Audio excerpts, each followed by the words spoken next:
C'était un monsieur d'âge déjà mûr, guindé, digne, à l'air prudent et dédaigneux, qui commença par s'arrêter à la porte, regardant autour de lui avec un étonnement vexé et affiché, comme si ses regards vous demandaient « Où diable suis-je tombé ?» C'est avec méfiance et en affectant même une certaine frayeur, pour ne pas dire une sorte d'air offusqué, qu'il observait la cambuse étroite et basse de Raskolnikov. C'est avec le même étonnement qu'il fit passer ensuite ses yeux sur Raskolnikov lui-même, qui était dévêtu, hirsute, pas lavé, couché sur son divan misérable et malpropre, et qui, lui aussi, l'examinait d'un regard immobile. Ensuite, avec la même lenteur, il se mit à examiner la figure dépenaillée, pas rasée, pas coiffée de Razumikine, lequel, à son tour, le regardait droit dans les yeux, d'un regard interrogateur et de défi, sans bouger de sa place. Un silence tendu dura une bonne minute, et finalement, comme il fallait s'y attendre, il se produisit un petit changement de décor. Réalisant sans doute, à certaines données du reste assez criantes, que l'air grave à l'excès, ici, dans cette cambuse, ne servait strictement à rien, le monsieur qui venait d'entrer s'adoucit quelque peu, et poliment, encore qu'avec une sévérité certaine, il prononça, s'adressant à Zossimov et en articulant chaque syllabe de sa question, « Monsieur Rodion Romanitch Raskolnikov, étudiant ou ancien étudiant ?» Zossimov bougea lentement, et il aurait peut-être répondu si Razumikine, auquel personne n'avait parlé, ne l'avait pas devancé aussitôt. « Mais il est là, couché sur le divan, qu'est-ce qu'il vous faut ?» Ce « qu'est-ce qu'il vous faut » si familier scia littéralement le monsieur. Il faillit se tourner aussitôt vers Razumikine, mais il eut tout de même le temps de se retenir et se retourna très vite vers Zossimov. « Voilà Raskolnikov » annonna Zossimov avec un signe de tête vers le malade, puis il bâilla, action pendant laquelle il ouvrit la bouche sur une surface incroyable et la garda pendant un temps incroyable dans cette position. Puis, lentement, il fouilla dans sa poche de gilet, sortit une montre en or énorme et arrondie, l'ouvrit, regarda, et avec la même lenteur, la même paresse, il se remit à la ranger. Raskolnikov lui-même, pendant tout ce temps-là, était resté couché sans rien dire, de tout son long, et posait un regard buté, encore que dénué de toute pensée, sur le nouveau visiteur. Son visage, qui venait de se détourner d'une petite fleur intéressante sur le papier peint, était d'une pâleur extrême et exprimait une souffrance extraordinaire, comme s'il venait de supporter une opération torturante ou qu'on venait à l'instant d'arrêter de le supplicier. Mais le monsieur qui entrait éveilla peu à peu et de plus en plus son attention, puis sa stupeur, puis sa défiance, et comme de la peur. Au moment où Zossimov, en le désignant, dit « Voilà Raskolnikov », soudain, se redressant très vite, comme s'il sautait, il s'assit sur le lit, et c'est d'une voix qui portait presque du défi, encore qu'elle fût haletante et faible, qu'il prononça « Oui, je suis Raskolnikov, qu'est-ce qu'il vous faut ?» L'hôte le regarda attentivement et prononça d'une voix insistante « Piotr Petrovitch Login, je nourris le total espoir que mon nom ne vous soit déjà plus inconnu. » Mais Raskolnikov, qui s'attendait à quelque chose de bien différent, lui jeta un regard têtu et pensif et ne répondit rien, comme si c'était réellement pour la première fois qu'il entendait le nom de Piotr Petrovitch. « Comment, monsieur n'a donc vraiment encore reçu aucune nouvelle ?» demanda Piotr Petrovitch un peu interloqué. Pour toute réponse, Raskolnikov s'affaissa lentement sur l'oreiller, plaça ses mains derrière sa tête et regarda le plafond. Le visage de Lougine exprima une certaine douleur. Zossimov et Razumikine le regardèrent avec une curiosité accrue et visiblement, il finit par être très gêné. « Je supposais et escomptais, annonna-t-il, que la lettre envoyée déjà depuis plus de 10 jours et presque même 2 semaines. Dites pourquoi vous restez à la porte, l'interrompit soudain Razumikine. Si vous avez des choses à expliquer, asseyez-vous, mais vous, les deux, là, avec Nastasia, vous êtes à l'étroit. Nastasiouchka, pousse-toi un peu, laisse passer. Passez, tenez, une chaise ici. Glissez-vous ou quoi? Il avait écarté sa chaise de la table, libéré un peu d'espace entre la table et ses genoux, et attendait dans une position assez tendue que le visiteur se glisse dans cet interstice-là. La minute était choisie de telle façon qu'il était impossible de refuser, et le visiteur s'introduisit dans cet espace étroit en se hâtant et en trébuchant. Ayant atteint la chaise, il s'assit et porta un regard mécontent sur Razumikine. « Remarquez, ne soyez pas gêné, » lança celui-ci. « Rodia est malade depuis 5 jours. Il a eu 3 jours de délire, et là, il vient de se réveiller. Et il a même mangé avec appétit. Voilà son docteur qui vient de l'ausculter. Moi, je suis un camarade à Rodka. Moi aussi, un ancien étudiant, et je m'occupe de lui en ce moment. Alors, ne faites pas attention à nous, ne vous gênez pas, et continuez avec ce qu'il vous faut. » « Merci beaucoup. Pourtant, ne dérangerai-je pas le malade par ma présence et par mon entretien ?» demanda Piotr Petrovitch à Zosimov. « Mais non, Adona Zosimov, pouvez même le distraire. » Et il bâilla à nouveau. « Oh, mais il est conscient depuis longtemps, depuis ce matin, » continua Razumikine, dont la familiarité avait un air de simplicité si sincère que Piotr Petrovitch réfléchit et se ragaillardit un peu, aussi peut-être en partie parce que ce loqueteux et cet insolent venaient de dire qu'il était étudiant. « Votre maman, » commença Lougine. « fit à voix haute Razumikine. Lougine l'interrogea du regard. « Non, rien, continuez. » Lougine haussa les épaules. « Votre maman, au moment encore où je me trouvais chez elle, avait commencé une lettre pour vous. À mon arrivée ici, j'ai volontairement laissé passer quelques jours sans vous rendre visite pour être entièrement assuré que vous seriez au courant de tout. Mais à présent, à ma grande surprise... Je sais, répliqua soudain Raskolnikov avec une expression du dépit le plus impatient. C'est vous. Le fiancé. Bon, je sais. Et suffit. Piotr Petrovitch se vexa résolument, mais ne dit rien. Il essayait avec une force accrue de savoir ce que cela voulait dire. Il y eut un silence d'1 minute. Pendant ce temps, Raskolnikov, qui s'était légèrement retourné vers lui en lui répondant, se remit soudain à l'examiner avec attention, et même une sorte de curiosité particulière, comme s'il n'avait pas encore eu le temps de l'examiner tout entier ou comme si quelque chose de nouveau venait de le frapper. Il se redressa même sur son oreiller. De fait, l'allure générale de Piotr Petrovitch frappait comme par quelque chose de particulier et plus précisément par quelque chose qui était comme une justification du nom de fiancé qu'on venait de lui donner avec un tel manque d'égard. D'abord, on voyait, et l'on remarquait même trop, que Piotr Petrovitch s'était empressé avec un zèle accru de profiter de ces quelques jours dans la capitale pour s'endimancher et se parer dans l'attente de sa fiancée, ce qui du reste était tout à fait innocent et parfaitement licite. Même sa conscience propre, une conscience peut-être comme trop satisfaite, même la conscience, donc, de cette agréable amélioration pouvait lui être pardonnée dans un cas pareil, car Piotr Petrovitch se trouvait sur la ligne des fiançailles. Tous ses habits sortaient juste de chez le tailleur, et tout était très bien, à part seulement, peut-être, que tout était trop neuf, et que tout affichait le but que nous savons. Même son chapeau de dandy, rond, flambant neuf, était un témoignage de ce but. Piotr Petrovitch le traitait avec comme un peu trop de révérence, et le gardait avec trop de prudence entre les mains.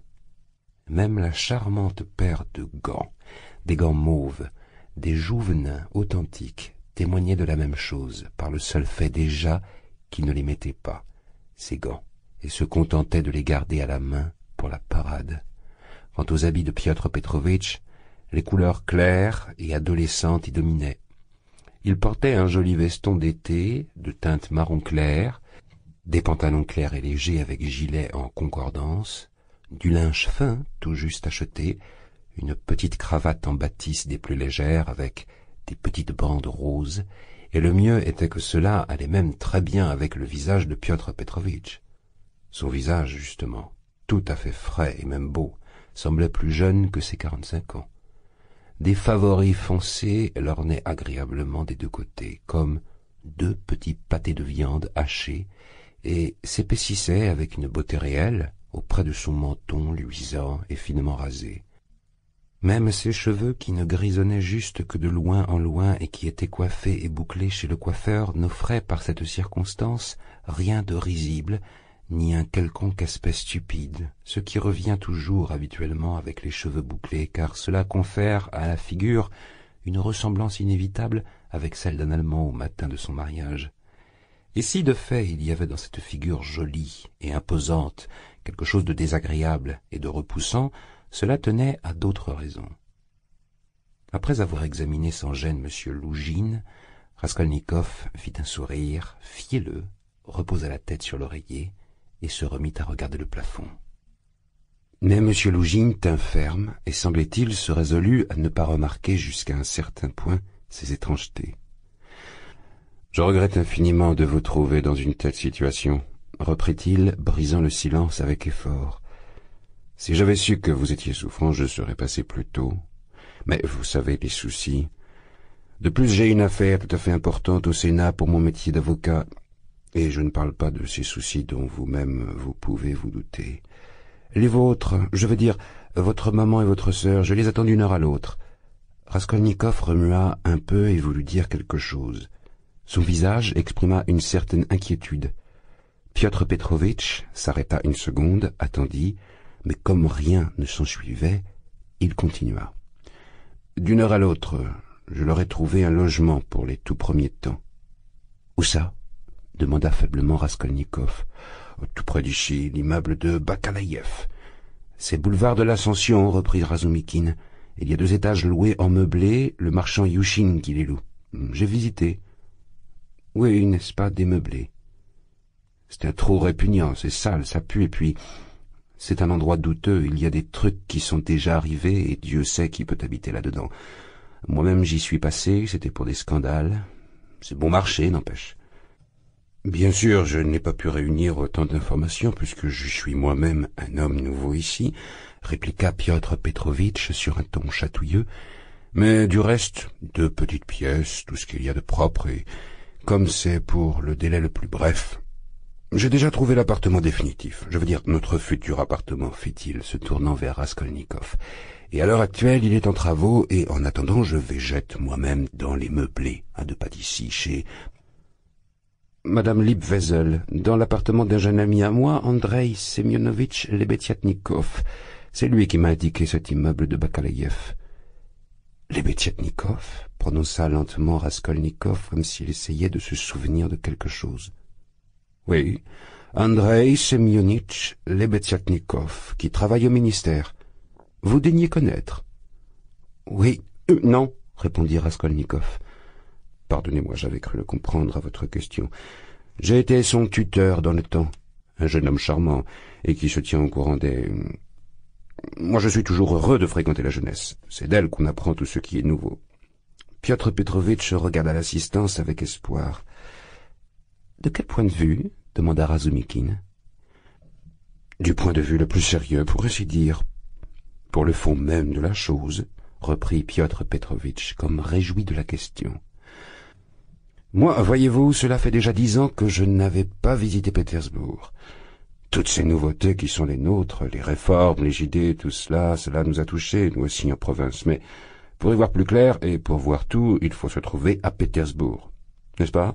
Et la pensée à laquelle je me tiens, c'est qu'on remarque et qu'on apprend bien mieux les choses quand on observe nos générations nouvelles. Et, je l'avoue, je me suis senti heureux. De quoi précisément? Votre question est vaste. Je peux me tromper, mais du moins, me semble-t-il, je trouve une opinion plus claire, plus, pour ainsi dire, de critique, plus d'esprit d'entreprise. C'est juste, lâcha Zossimov. N'importe quoi. Il n'y a pas de trace d'esprit d'entreprise, répliqua Razumikine. L'esprit d'entreprise, ça s'acquiert difficilement, ça ne tombe pas du ciel. Nous, ça fait presque 200 ans qu'on a désappris toutes les entreprises. Les idées, peut-être elles sont dans l'air, continua-t-il, s'adressant à Piotr Petrovitch. Et le désir de faire le bien, il existe aussi, même s'il est puéril. Même l'honnêteté, on en trouvera. Encore qu'il y ait un afflux d'escrocs invraisemblable. Mais d'esprit d'entreprise, il n'y en a toujours pas. Votre esprit d'entreprise, c'est comme du beurre en broche. Je ne dirais pas cela, répliqua Piotr Petrovitch avec un plaisir évident. Bien sûr, il y a des engouements, des maladresses, mais il faut aussi faire preuve de condescendance. Les engouements sont le signe d'un grand zèle à la tâche et de cette position extérieure mal définie dans laquelle se trouve toute la chose.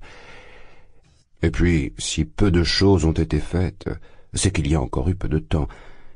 Et je ne parle pas des moyens, mais quant à mon opinion personnelle, si vous voulez, il y a même quelque chose qui a été fait.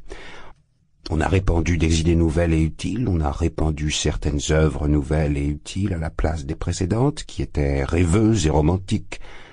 La littérature acquiert une teinte plus mûre. On a extirpé et tourné en ridicule bon nombre de nuisibles préjugés. En un mot, nous avons brûlé les ponts avec le passé, et cela, à mon avis, c'est déjà une grande chose. Il récite. Il se représente, prononça soudain Raskolnikov. Pardon, demanda Piotr Petrovitch, qui avait mal entendu, mais il n'obtint aucune réponse. Tout cela est juste, s'empressa de placer Zossimov. N'est-ce pas? Poursuivait Piotr Petrovitch, avec un regard sympathique vers Zossimov. Accordez-moi, poursuivit-il, s'adressant à Razumikine, mais avec cette fois la nuance d'une supériorité et d'un certain triomphe, et il faillit ajouter « jeune homme », il y a des succès ou, comme on dit maintenant, des progrès, ne serait-ce qu'au nom de la science et de la vérité économique, lieu commun. Non, pas un lieu commun.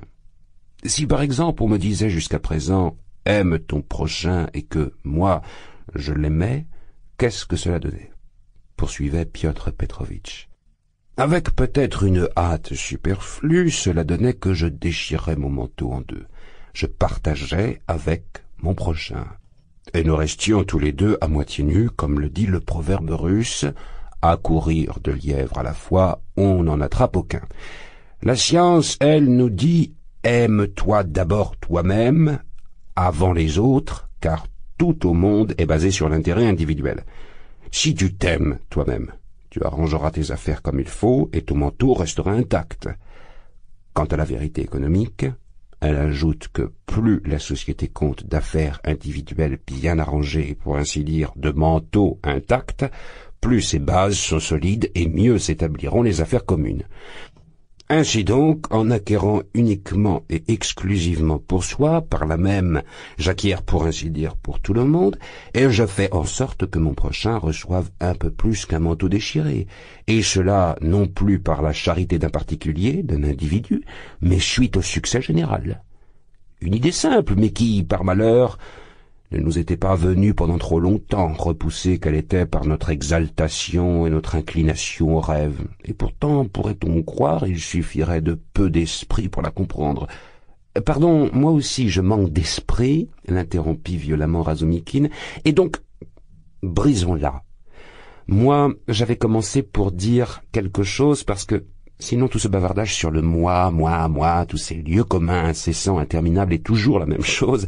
J'en ai tellement assez depuis 3 ans que je vous jure, je rougis quand les autres, et je ne parle pas de moi, le reprennent.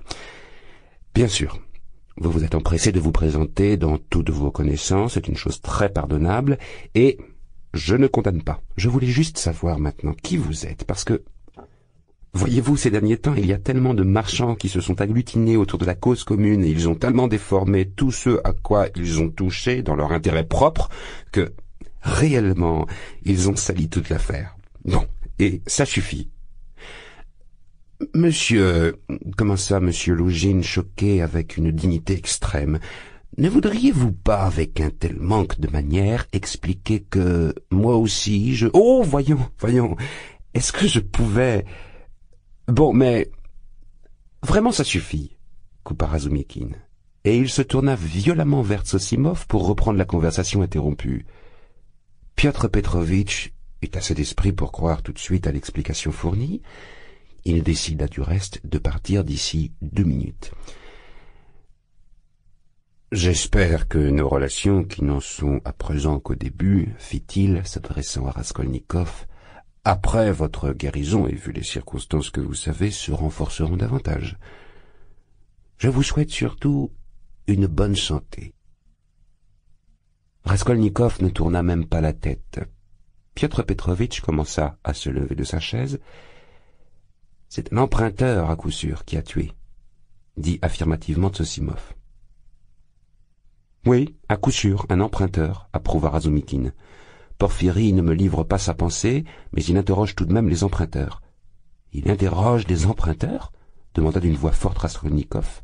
« Oui, pourquoi ?»« Pour rien. »« D'où il les prend ?» demanda Zosimov. « Certains, c'est Coq qui les a indiqués, les noms des autres étaient notés sur les enveloppes des objets. Et d'autres sont venus d'eux-mêmes, quand ils ont su. Cette canaille n'empêche. Elle savait y faire. Elle avait de l'expérience, quel courage, quelle audace. » « Eh bien, c'est justement ça que non, » interrompit Razumikin. « Voilà ce qui vous met tous sur des fausses pistes. Et moi, je dis qu'il ne savait pas y faire, qu'il n'avait pas d'expérience et que, sans doute, c'était son premier pas. Imagine un calcul et une canaille habile. Ça fera invraisemblable. Mais imagine quelqu'un sans expérience et le résultat, c'est que c'est seulement le hasard qui l'a sorti d'affaire. Et qu'est-ce que le hasard n'est pas capable de faire? Non, écoute, tous les obstacles, si ça se trouve, il ne les avait même pas prévus. Et comment il s'y prend? Il rafle des objets de 10, de 20 roubles, il s'en remplit les poches, il fouille dans le coffre de la bonne femme, dans les nippes, et pendant ce temps-là, dans la commode, dans le tiroir d'au-dessus, dans une petite boîte, on a trouvé, en liquide, 1500 roubles, sans compter les billets. Même volé, il n'a pas su le faire. Tout ce qu'il a su, c'est tuer. Le premier pas, je te dis, le premier pas, il s'est affolé. Et ce n'est pas par calcul, c'est par hasard qu'il s'en est tiré. Vous parlez, je crois, du meurtre de la vieille usurière, intervint, s'adressant à Zosimov, Piotr Petrovitch, qui tenait déjà son chapeau à la main et avait enfilé ses gants, mais qui avait voulu jeter encore quelques mots brillants avant de partir. Visiblement, il s'efforçait de laisser une bonne impression, et la vanité avait pris le dessus sur la raison. « Oui, vous êtes au courant ?»« Bien sûr, j'habite tout près. »« Vous connaissez tous les détails ?»« Je ne saurais dire, mais c'est une autre circonstance qui m'intéresse ici, pour ainsi dire, tout un problème. Je ne parle pas du fait que, dans la classe inférieure, les crimes ont augmenté ces dernières 5 années. Je ne parle pas des vols et des incendies en tout temps et en tout lieu. Ce qui me paraît le plus étrange, c'est que les crimes augmentent autant dans la classe supérieure. Ici, paraît-il, un ancien étudiant a attaqué une poste sur la grande route. Ici, des progressistes, comme ils se qualifient eux-mêmes, fabriquent de la fausse monnaie. Ailleurs, à Moscou, on arrête toute une bande de contrefacteurs de billets de loterie du dernier emprunt et parmi les membres principaux, un chargé de cours en histoire universelle. Ailleurs, un de nos secrétaires se fait tuer à l'étranger pour une question d'argent, et mystérieuse, et si cette vieille usurière a été tuée par un de ses emprunteurs, ce devait être sans doute un homme d'une classe assez haute, parce que les paysans ne gâchent pas des objets en or. Et donc, comment expliquer ce laisser-aller d'un côté de la partie civilisée de notre société? Il y a beaucoup de changements économiques, répondit Zosimov. Comment expliquer ça? Rétorqua Razumikin. Mais justement, par ce manque d'esprit d'entreprise qui s'est enraciné en nous, c'est bien ça qui l'explique. C'est-à-dire, de quel point de vue? Et qu'est-ce qu'a répondu à Moscou votre chargé de cours à la question de savoir pourquoi il a falsifié ses billets? Tout le monde s'enrichit par toutes sortes de moyens, donc moi aussi j'ai eu envie de m'enrichir le plus vite possible. Je ne me souviens pas de sa formule exacte, mais c'était le sens, gratuit, vite, sans travail. On est habitué à manger du tout cuit, à prendre les lisières des autres pour marcher, à manger du remâché, bon, et quand la grandeur a sonné, c'est là que chacun affiche ses opinions. Oui, mais pourtant, et la morale, et pour ainsi dire, les lois. Et qu'est-ce qui vous étonne? Intervint brusquement Raskolnikov. C'est le résultat de votre propre théorie. Comment ça, de ma théorie? Poussez les grands discours que vous venez de nous faire jusqu'à leurs conséquences. La conclusion sera qu'on a le droit d'assassiner les gens. Voyons, s'écria Lougine. Non, ce n'est pas ça, reprit Zossimov. Raskolnikov était blême. Sa lèvre supérieure tressaillait. Il avait du mal à respirer. Il y a une mesure à tout, poursuivait Lougine, d'un ton hautain. Une idée économique n'est pas encore une invitation au meurtre, et si l'on suppose seulement... Est-ce que c'est vrai que vous, l'interrompit soudain à nouveau Raskolnikov, d'une voix tremblante de colère dans laquelle on entendait une espèce de joie de l'offense, est-ce que c'est vrai que vous avez dit à votre fiancée, alors même où vous avez reçu son accord, que ce qui vous faisait le plus plaisir, c'était qu'elle était dans la misère, parce que c'est plus avantageux de prendre une femme dans la misère pour mieux régner sur elle, et lui reprocher d'être son bienfaiteur? Monsieur, s'écria Lougine d'une voix rageuse et irritée, tout empourprée et troublée en même temps. Monsieur, de former une idée à ce point, pardonnez-moi, mais je dois vous dire que les bruits qui sont parvenus jusqu'à vous, ou pour mieux dire qu'on a fait parvenir jusqu'à vous, n'ont pas même l'ombre d'une base réelle. Et je soupçonne qui... Bref, cette flèche... Bref, votre maman. Elle m'avait déjà paru, avec toutes, du reste, ses excellentes qualités, avoir une certaine teinte romantique et exaltée dans les pensées. Mais malgré tout, j'étais à 1000 verstes de supposer qu'elle pouvait comprendre et présenter la chose d'une façon aussi déformée par la fantaisie. Et, enfin,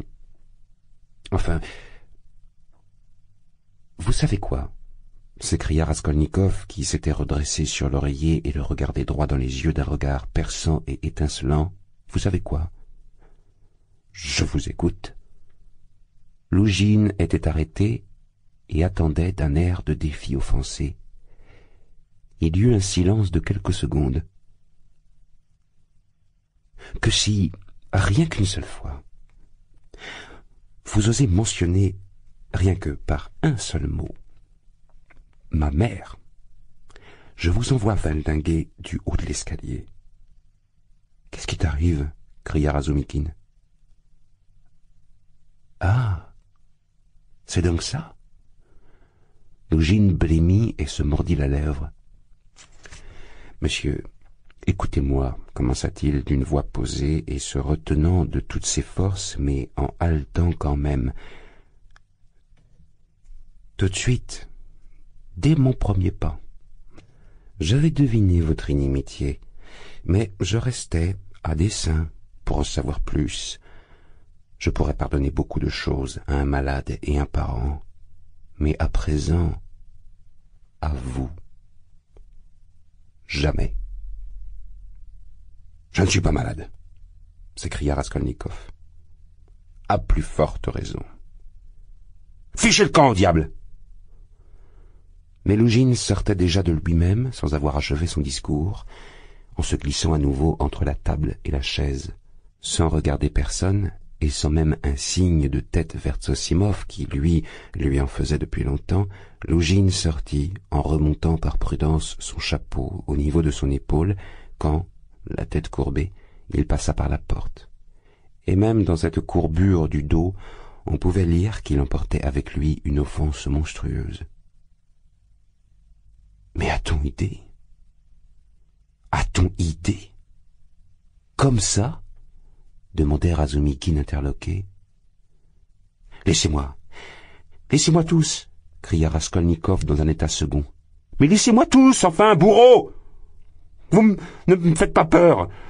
Maintenant je n'ai peur de personne, dehors! Je vais être tout seul. Sortons, dit Zossimov avec un signe de tête vers Razumikhin. Voyons, mais on ne peut pas le laisser comme ça. Sortons, répéta Zossimov avec insistance. Et il sortit. Razumikhin réfléchit et sortit en courant pour le rattraper. Ça aurait pu être pire si nous n'avions pas obéi, dit Zosimov déjà dans l'escalier. On n'a pas le droit de l'énerver. Qu'est-ce qu'il a? S'il pouvait y avoir un déclic, je ne sais pas, favorable, voilà ce qu'il faudrait. Tout à l'heure, il aurait eu la force. Tu sais, il y a quelque chose dans la tête, quelque chose d'immobile, d'oppressant. Ça me fait très peur. Absolument. C'est peut-être ce monsieur-là, Piotr Petrovitch. On comprend à la conversation qu'il se marie avec sa sœur et que Rodia a reçu une lettre sur ça juste avant de tomber malade. Ouais, c'est le diable qui l'a amené. Il a peut-être tout gâché. Et tu as remarqué comme il est indifférent à tout, comme il ne répond rien, sauf sur un seul point, qui le met hors de lui. C'est le meurtre. Ouais, reprit Razumikine. J'ai tout à fait remarqué. Il s'intéresse. Il prend peur. On lui a fait peur avec ça. Le jour même où il est tombé malade, dans le bureau du commissaire, il s'est évanoui. Raconte-moi ça plus en détail ce soir. Et moi aussi, après, je te dirai quelque chose. Il m'intéresse, lui, beaucoup. Je repasserai prendre des nouvelles dans une demi-heure. N'empêche, il n'y aura pas d'inflammation. Merci beaucoup. Moi, pendant ce temps, je vais attendre chez Patchenka, et je le fais surveiller par Nastasia. Raskolnikov, resté seul, regarda Nastasia avec impatience et angoisse. Celle-ci tardait à partir. « Du thé, t'en boiras maintenant ?» demanda-t-elle. « Plus tard. J'ai sommeil, laisse-moi. » Il se retourna vers le mur convulsivement. Nastasia ressortit.